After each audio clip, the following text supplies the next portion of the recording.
வணக்கம். இரவு நேர பிரதான செய்திகளின் ஊடாக நர்மதா சிறையில் முதலில் தலைப்பு செய்திகள். தண்டனை சட்ட திருத்த சட்டம் மூலம் மக்கள் நிராகரித்தால் அமுல்படுத்தப்படாத கிழக்கு மாணவர்களுக்கும் தீபாவளி பரிசாக எதிர்வரும் 21 விடுமுறை. அடுத்த போருக்கு முடிவு கட்ட தயாராகும் ஏற்றம். இனி விரிவான செய்திகள். மக்கள் விரும்பாத எந்த ஒரு சட்டத்தையும் அரசாங்கம் நாடாளுமன்றத்தில் நிறைவேற்றாது என்று ஜனாதிபதி அனுரகுமார திசாநாயக்க உறுதியளித்துள்ளார். இலங்கை ஆசிரியர் சங்கத்தின் 8வது மாநாட்டில் உரையாற்றும் போது ஜனாதிபதி இவ்வாறு குறிப்பிட்டார். தண்டனை சட்ட திருத்த சட்டம் மூலம் நாடாளுமன்றத்தில் விவாதிக்க மட்டுமே கொண்டு வரப்பட்டது என்றும் மக்கள் இதை நிராகரித்தால் அது ஒருபோதும் சட்டமாக அமுல்படுத்தப்படாது என்றும் அவர் சுட்டிக்காட்டினார்.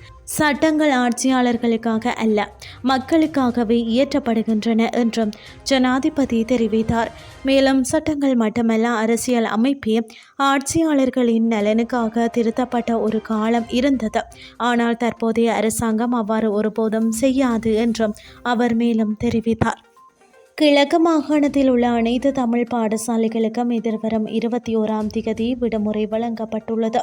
தீபாவளி பண்டிகையை முன்னிட்டு பண்டிகைக்கு மறுநாளான 21ஆம் திகதி விசேட விடுமுறை வழங்கப்பட்டுள்ளது. குறித்த தினத்திற்கு பதிலாக எதிர்வரும் 25ஆம் திகதி சனிக்கிழமை கற்றல் செயல்பாடுகளை முன்னெடுக்குமாறு அறிவிக்கப்பட்டுள்ளது. கடந்த 24 மணி நேரத்தில் நாட்டின் பல்வேறு பகுதிகளில் இடம்பெற்ற 7 வீதி விபத்துகளில் 8 பேர் உயிரிழந்துள்ளனர். அனுராதபுரம் வீதியில் உள்ள எரியகம பகுதியில் நேற்று வேன் ஒன்று கட்டுப்பாட்டை இழந்த மரம் ஒன்றில் மோதியதில் 2 உயிரிழந்துள்ளதாக காவல்துறையினர் தெரிவித்தனர். புத்தளத்தில் உள்ள மாதம்பே பகுதியில் ஊந்துருளி ஒன்று பாரவூர்த்தியுடன் மோதியதில் 52 வயதுடைய ஒருவர் உயிரிழந்தார். கம்பகாவில் ஊந்துருளியை டிப்பர் வாகனம் ஒன்று மோதியதில் 59 வயதுடைய ஒருவர் உயிரிழந்தார்.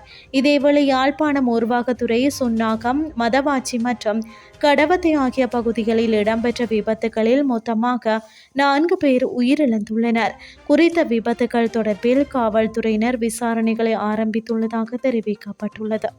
இனி வெளிநாட்டு செய்திகள். ரஷ்ய ஜனாதிபதி விளாடிமிர் புடினை மீண்டும் சந்திக்க உள்ளதாக அமெரிக்க ஜனாதிபதி டொனால்ட் ட்ரம்ப் தெரிவித்துள்ளார்.